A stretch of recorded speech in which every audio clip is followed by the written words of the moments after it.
প্রিয় খামারি ভাই বন্ধুরা, আপনাদের যাদের 4-5টা গরু বাছুর আছে তারা কিন্তু গ্যাস প্লান্ট তৈরি করতে পারেন।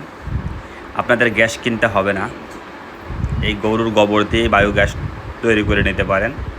একবার খরচ করবেন, জনম ভরে ব্যবহার করবেন। তো আমার এই যে দুটা চিলার, যে চিলার দুটো ভরে গেছে গোবরে, এই দুটো এখন খালি করব আমরা। তো এটা শক্ত হয়ে গেছিলো, বেশ কিছুদিন যাবত আমরা এই চিলারটা পরিষ্কার করিনি। তো এটা শক্ত হয়ে যাওয়ার কারণে এটার ভিতরে পানি মারছে মোটর দিয়ে।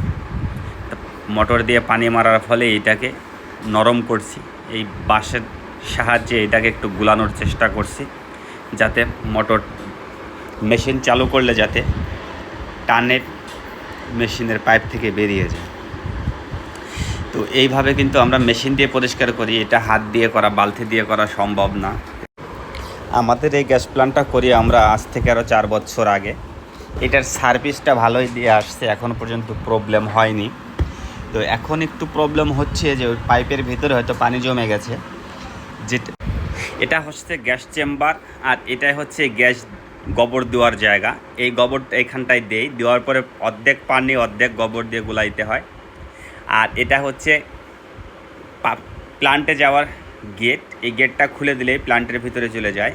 এটা হচ্ছে গ্যাস চেম্বার, এই পাইপ দিয়ে আমাদের রান্নাঘরে। আর এই লম্বা গোলটা হচ্ছে সেকেন্ড স্টেপ, আর এই যে এই দুটা হচ্ছে থার্ড স্টেপ।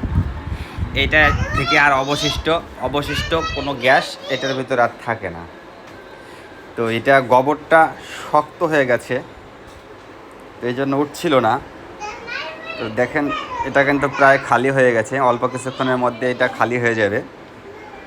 এটা হাত দিয়ে করা সম্ভব ছিল না, বালতি দিয়ে করা সম্ভব ছিল না, অন্য কোনো অপশনে নেই, তাই এই মেশিন দিয়ে এটাকে পরিষ্কার করা হয়।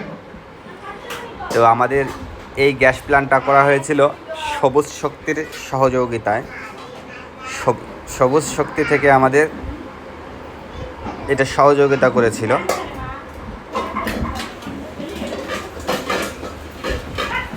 তো আমার সহজেই কিন্তু